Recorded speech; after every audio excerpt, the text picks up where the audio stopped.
Hello,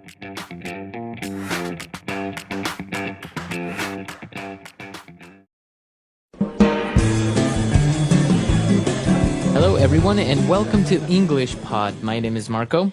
And my name is Catherine, and today we've got a great lesson for you about traveling and getting directions. That's right. So sometimes we are looking for an address, we are looking for our friend's house, and we can't find it. So what do you have to do? You have to stop and ask someone for directions. There's actually a joke in many countries that men hate to ask for directions.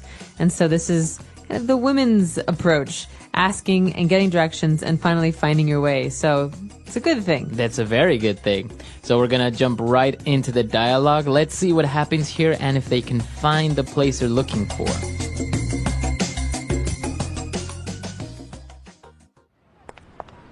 We've been going around in circles for the past hour. Will you just please stop and ask for directions? We are not lost. I'm just taking the scenic route. Yeah, whatever. I told you we should buy that GPS that was on sale. But would you listen to me? No, this is so typical. Fine. I'll ask this guy for directions if it will shut your trap. Excuse me, sir. Can you tell me how to get to St. Mary's Church? Sure. Go down Park Road, turn left, go up as far as the set of traffic lights, and turn left. The place you're looking for is the second building on the right. Thanks. See, was that hard? If you would only listen to me more often, you would be better off.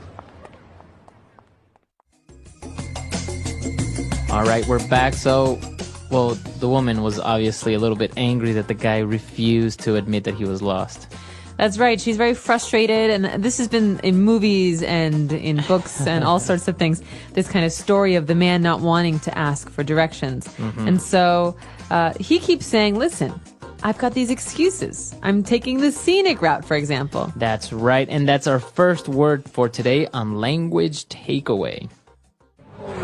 Language takeaway. So as you say, the scenic route, what does he mean by that? Okay, route is like a path or a trail or kind of like the way that you go somewhere. Mm-hmm. So the route's to my house. Mm-hmm. But in this case, the scenic route or the scenic route, you can say in both ways, mm-hmm. is the most beautiful way to go. It's a little usually bit longer though, the right? longer one, Right. yeah. So you can say, oh, it's just the scenic route. It's mm-hmm. not really true. It's just the longer route. Right, exactly. So that's the excuse that he's giving her. He's like, no, I'm not lost. We're taking longer because, well, we're taking the beautiful route.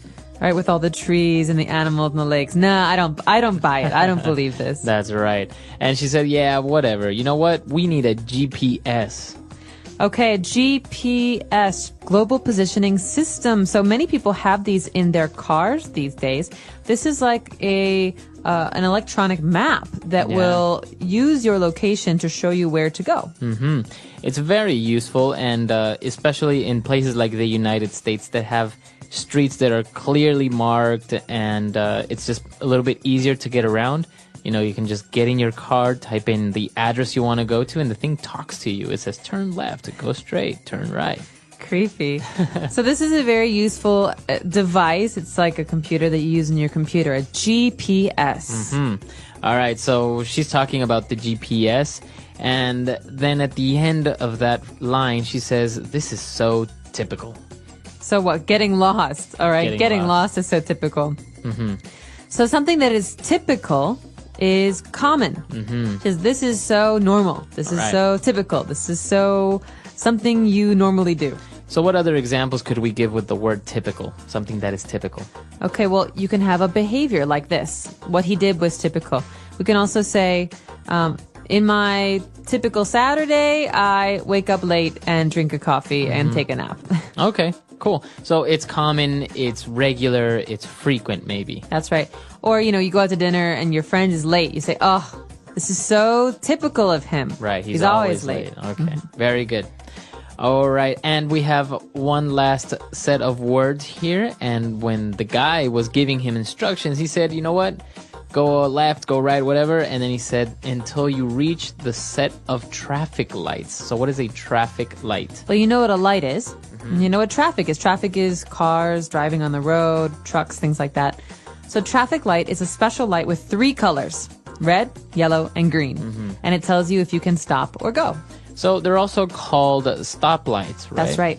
Okay. So stoplights and traffic lights is the same thing. Usually they hang from above the street. Okay, very good. Words and phrases there. Why don't we listen to our dialogue again? And we'll be back in just a little bit.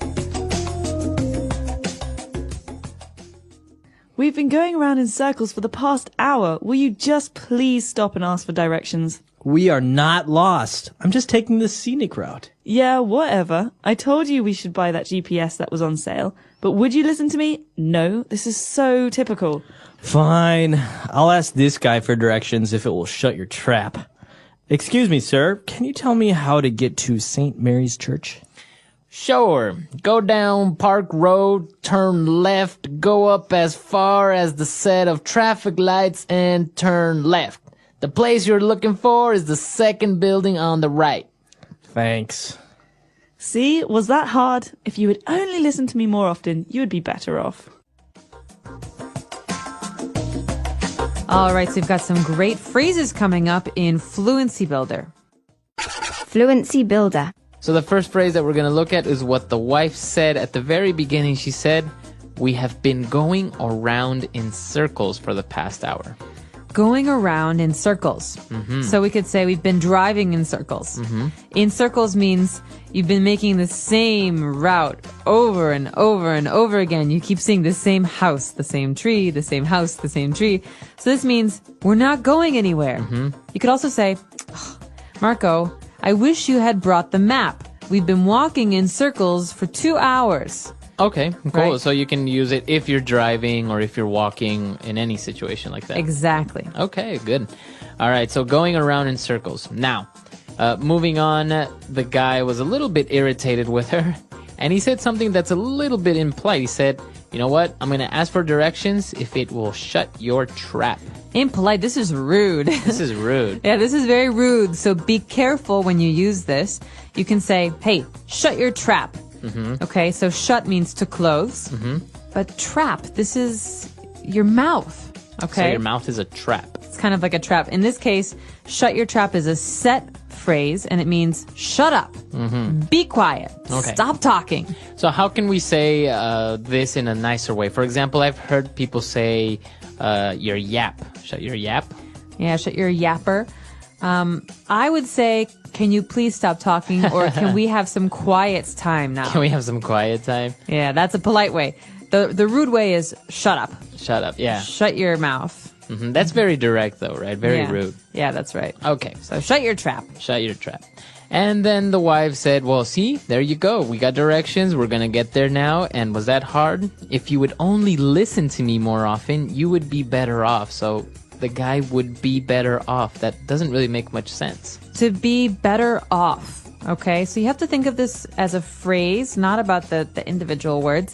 To be better off means to be happier or in some way better. So, for example, if I earned more money, I think I'd be better off. Okay. Okay, So I'd have a maybe nicer life. to be happier, maybe more successful. Right. Right. Or if you only listened to me, you would be better off. Means you would make better decisions. You would have a better situation. So I could say, if she got a divorce, she would be better off. That's right. Her life would improve. Her life would improve. To be better off. This is a great, very useful phrase. Very useful. All right, so why don't we listen to the dialogue for the very last time, and we'll be back to talk a little bit more with you.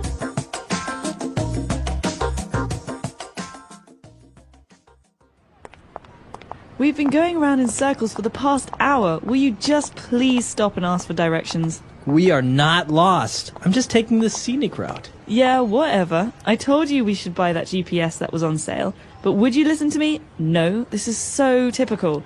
Fine. I'll ask this guy for directions if it will shut your trap. Excuse me, sir. Can you tell me how to get to St. Mary's Church?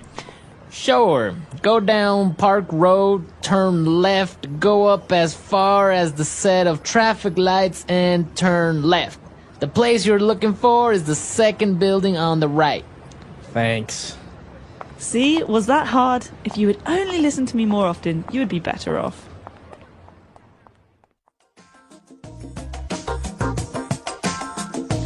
All right, so the whole thing about men asking for directions, why do you think men don't like to ask for directions? Well, it depends on the person, but I think a lot of people don't like to admit that they don't know. Mm-hmm. Okay, because if you ask for directions, it means I don't know where I'm going. Right. I need help. Mm-hmm. So this is one problem. The other problem is sometimes directions are bad. I think so too. Sometimes when you receive an invitation or instructions on how to get to someone's house, they're very ambiguous. They're like, you know, you pass the dog that's sitting at the corner and you're like, there's no dog. What? How? Yeah, I know. I know someone who lives in Costa Rica and her address is go down the main street, take the second left after the post office, and after that, take the right after the general store, and 400 paces is the house. So there's no address. There's no address. It's, so yeah, it happens. These instructions can be very confusing and very vague, like you said. So I think there's a couple different problems potentially. I also heard a joke the other day about a kid asked his mom. He said, "Hey, why was Moses leading everyone through the desert for 40 years?" Why? And she's like, because he refused to ask for directions. Funny. I like that. I was going to say why, because he's going in circles. All right. So if you have any questions about today's lessons or comments, maybe you can tell us, do you like to ask for directions or do you like to figure things out alone? Let us know on our website, englishpod.com. All right. We'll see you guys there. Bye, everyone. Bye.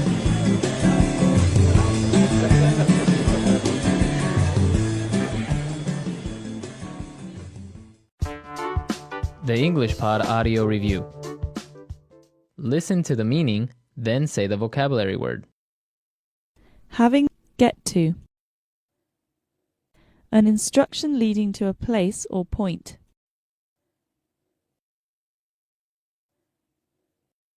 A special offer or discount. If you want to get to the top of the mountain, you must leave early in the morning. Better off. On sale. Reach, be able to arrive at or in. Get to, I think she would be better off with someone her age. Be in a better condition. Better off. Better off. Circulate. We would be better off if we got a divorce. Better off. Global Positioning System. GPS. Shut up.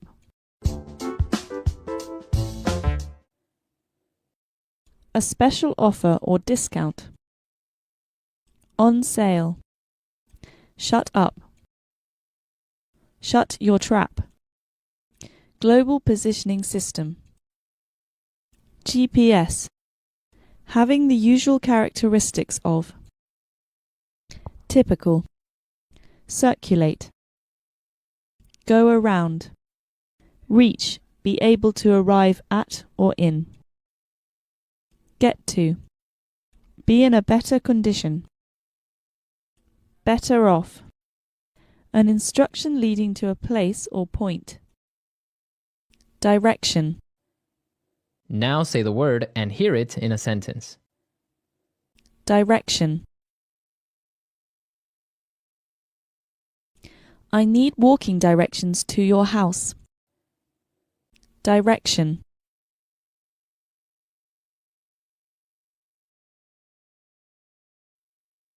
I sent you an email with driving directions to the restaurant. Direction.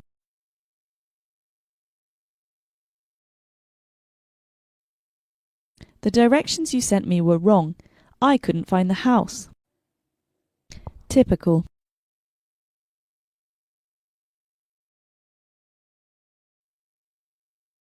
The typical adolescent spends 2 hours a day on the phone. Typical.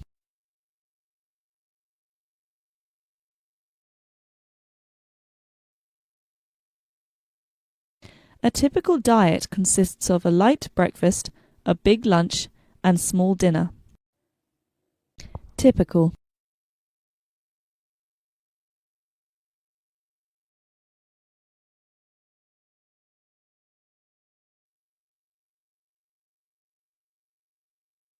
The typical American will watch on average 6 hours one of the 24 equal parts of a day of TV per day.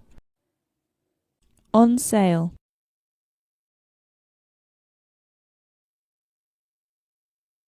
Jackets are on sale at the mall today. On sale.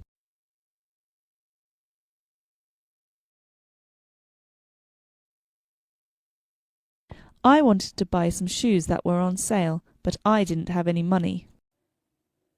On sale.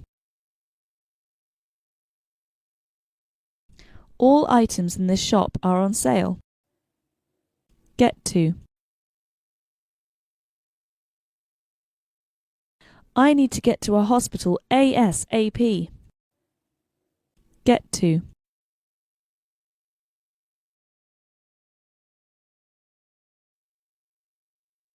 John wanted to get to the highway, but he took a wrong turn. Get to.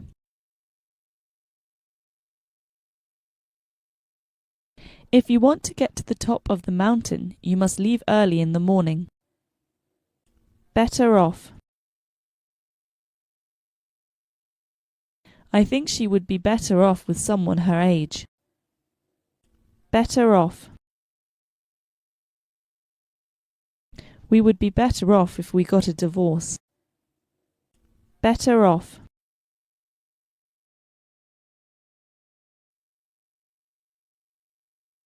The company would be better off if the CEO quit.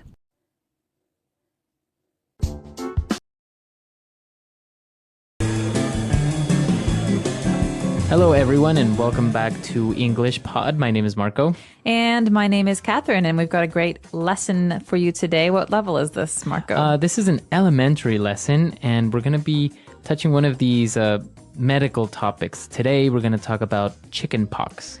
Oh, gosh, I hated the chickenpox. They're horrible, and they itch, and you can't do anything about it, and your parents say, don't scratch. Right. So chickenpox is a illness that you get usually as a child. And what happens is you start getting these little red dots all over your body, like little mosquito bites. Exactly. And they come all over your body, like your arms, legs, face. And you can only get this disease once, unless maybe you didn't really get it too seriously. So most people get this when they're children. Exactly. And what makes you very uncomfortable when you get chickenpox, as you said, it's these little red dots. They itch just like mosquito bites, but you can't scratch because if you do, then your skin gets like marked, right? You have like stains. Forever, like scars. So it's best not to scratch. And that's what we're going to talk about today. Somebody has the chickenpox. So let's listen to our dialogue for the first time, and then we'll be right back. What's wrong with you? Why are you scratching so much? I feel itchy. I can't stand it anymore. I think I may be coming down with something. I feel lightheaded and weak. Let me have a look. Whoa, get away from me. What's wrong? I think you have chickenpox. You're contagious. Get away. Don't breathe on me. Maybe it's just a rash or an allergy. We can't be sure until I see a doctor. Well, in the meantime, you're a biohazard. I didn't get it when I was a kid, and I've heard that you can even die if you get it as an adult. Are you serious? You always blow things out of proportion. In any case, I think I'll go take an oatmeal bath. Ew. All right, we're back. So I think this kid does have the chickenpox. Definitely. And, well, he's got a funny solution for it. But before we get there, we've got a lot of great medical words and just basic body words for you in today's language takeaway. Language takeaway. All right, so let's start with our first word. He mentioned that he felt itchy. I feel itchy. Itchy. So, okay, this is often confused, even among children who are native speakers of English. There are two words, to itch and to scratch. But this person is itchy, so it means that your skin, you want to scratch it. It's maybe uncomfortable. Okay. Like a mosquito bite is itchy. Okay, so itchy would be the adjective, right? To the noun, an itch. So if you have an itch, you feel itchy, right? Exactly. So, and that's when you scratch. All right. So Hopefully not. He feels itchy, and he also felt a little bit lightheaded. Okay, so you know the word head, you know the word light. So here we have a person who feels lightheaded. It means that you kind of feel a little bit strange and your head is a little bit, well, what's a good word to describe dizzy. it? Yeah, almost dizzy or faint. Right. So you usually feel a little bit weak. You don't really feel very well. Your head is lightheaded. The complete opposite of having a headache, right? Exactly. Okay. And, well, then the girl got scared and she said, get away. You are contagious. Oh, gosh. Now, this is a dangerous one. Someone who is contagious can pass their illness to someone else.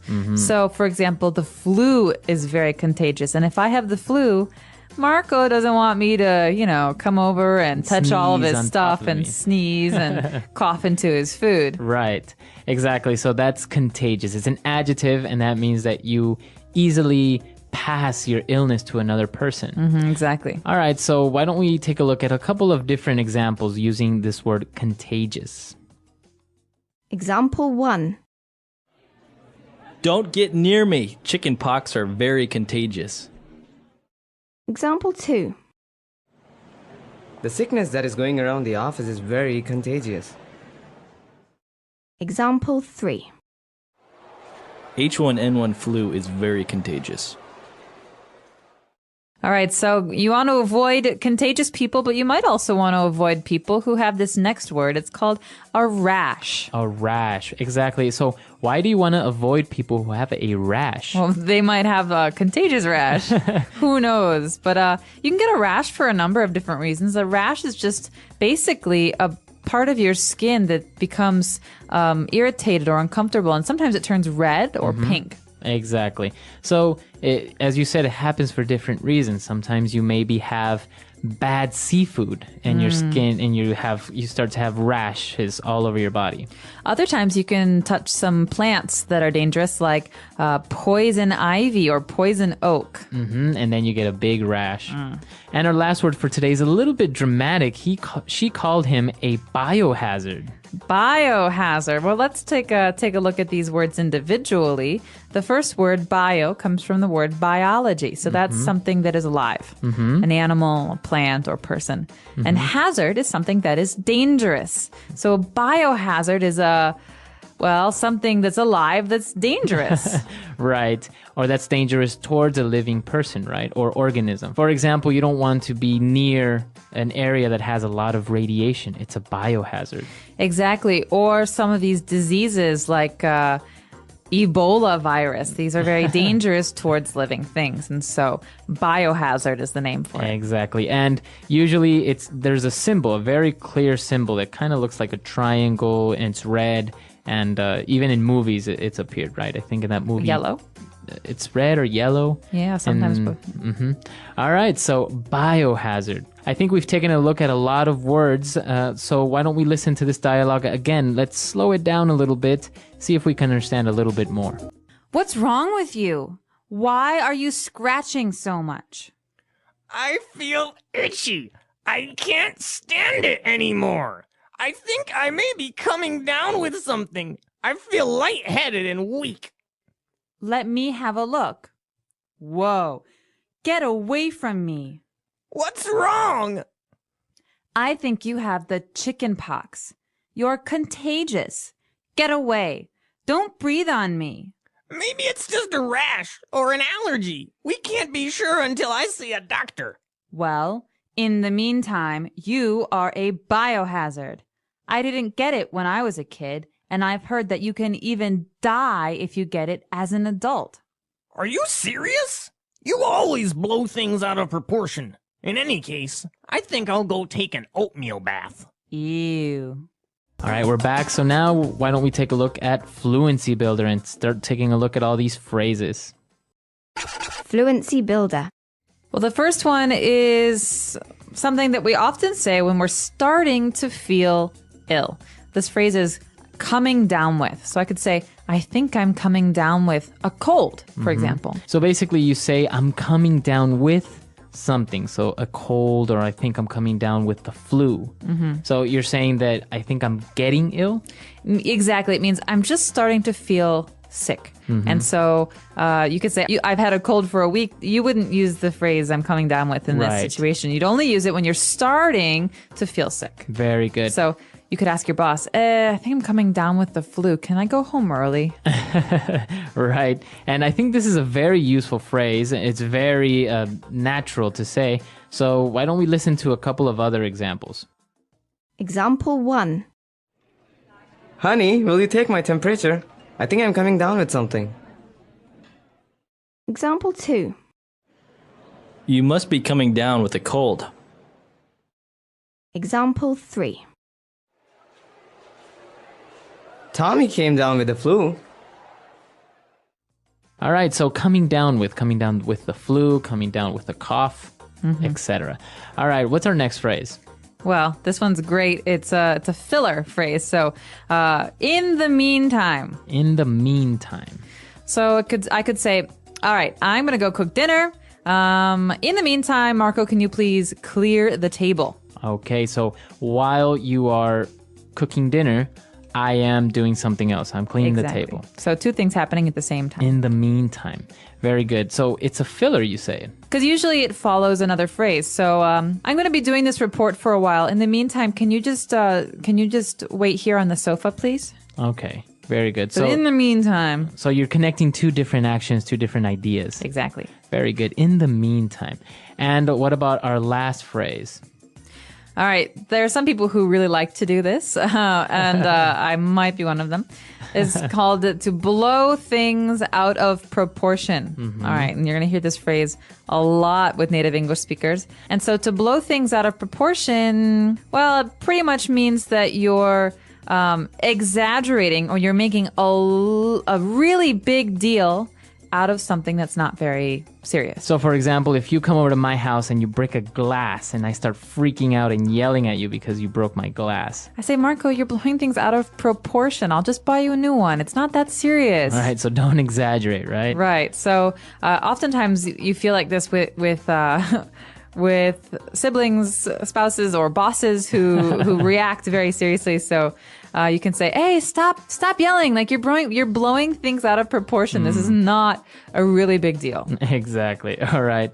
So blowing things out of proportion. Let's not do that. But let's listen to our dialogue for the last time, and then we'll be back. What's wrong with you? Why are you scratching so much? I feel itchy. I can't stand it anymore. I think I may be coming down with something. I feel lightheaded and weak. Let me have a look. Whoa, get away from me. What's wrong?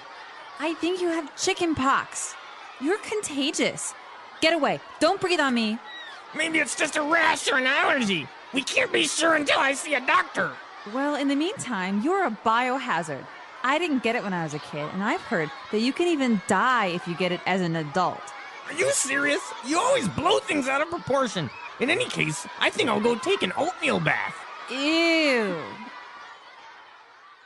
All right. So, Catherine, have you ever had the chicken pox? I did. I have very, very clear memories of when I was a child and I had the chicken pox because I believe it was Thanksgiving. And I was about 4 or 5 years old.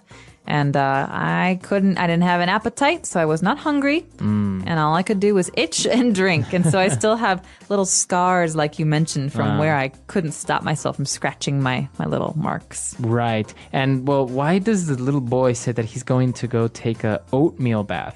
An oatmeal bath. Okay, well, this is one of the home remedies, one of the home cures for the itchiness, all right? So it doesn't make your chickenpox go away, but it does make your skin feel better because it's very calming and smooth. So you can have some creams or some lotions, but other people like to take an oatmeal bath. Right, so then you're not itching anymore. Right, but it's gross because you're sitting in oatmeal. Ugh. It is kind of gross. Have you had the chickenpox? I didn't know. But because I couldn't remember, so actually my brother had it recently, so I was afraid that I didn't get it, but called my mom. She said I got it, so I'm good. You're safe. Yeah, so that's the thing, right? You can only get it once. So once you get it, you don't have a problem. Well, we're curious to know, have you had the chickenpox? And if you did, was it Was it really itchy, or were you a lucky one and it wasn't so bad? So let us know on our website, englishpod.com. Right, and if you ever had any other common childhood illnesses like the mumps or the measles, right, you can also tell us about that. So we'll see you guys there, and until next time. Bye, everyone. Bye.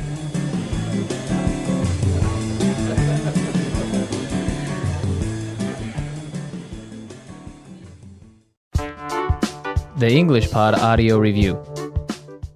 Listen to the meaning, then say the vocabulary word. To rub your skin to stop an itch. Scratch. Influenza, a contagious virus. Flu. An unpleasant feeling on your skin makes you want to scratch. Itchy. A contagious common sickness. Cold. To become ill. Come down with something. A high body temperature caused by illness. Fever. To feel dizzy. Lightheaded. Feelings of upset stomach and dizziness caused by illness. Nauseous. A childhood disease that leaves red spots on the skin. Chickenpox. Having allergies to something. Allergic. Having a sickness that can be passed to someone else. Contagious. A skin irritation. Rash. Medical condition that causes someone to become sick after eating, touching, or breathing something. Allergy. For the present time. In the meantime. A harmful substance. Biohazard. To make something seem more serious. Blow something out of proportion. For the present time. In the meantime. Let's try that faster. Influenza, a contagious virus. Flu. A contagious common sickness. Cold. Having a sickness that can be passed to someone else. Contagious. A high body temperature caused by illness. Fever. An unpleasant feeling on your skin makes you want to scratch. Itchy. A harmful substance. Biohazard. To feel dizzy. Lightheaded. To become ill. Come down with something. A skin irritation. Rash. For the present time. In the meantime. To make something seem more serious. Blow something out of proportion. To rub your skin to stop an itch. Scratch. Medical condition that causes someone to become sick after eating, touching, or breathing something. Allergy. A childhood disease that leaves red spots on the skin. Chickenpox. Feelings of upset stomach and dizziness caused by illness. Nauseous. For the present time. In the meantime. Having allergies to something. Allergic. Now say the word and hear it in a sentence. Scratch. Don't scratch that bug bite. Scratch.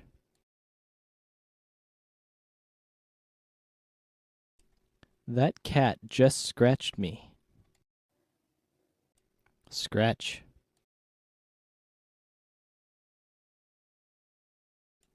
The mirror is scratched badly. Come down with something.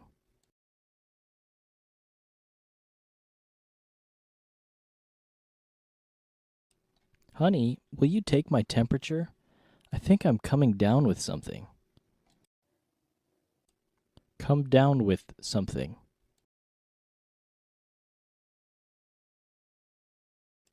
You must be coming down with a cold. Come down with something. Tommy came down with the flu. Contagious.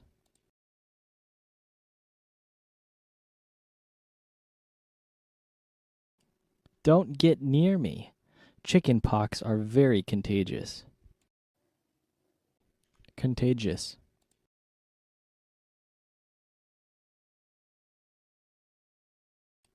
The sickness that is going around the office is very contagious. Contagious.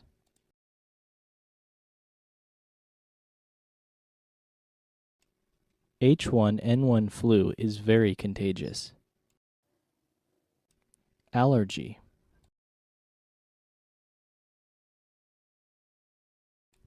Johnny has so many food allergies. Allergy.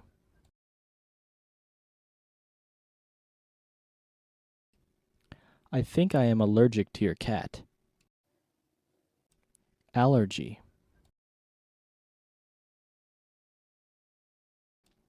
Take this medicine for your allergies. In the meantime.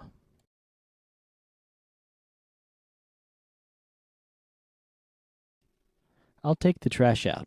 In the meantime, you dry the clothes. In the meantime.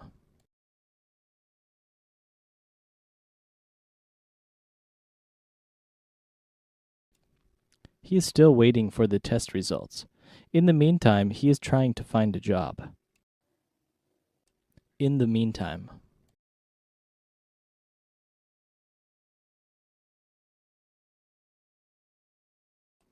There is nothing you can do about it now. In the meantime, try to be productive.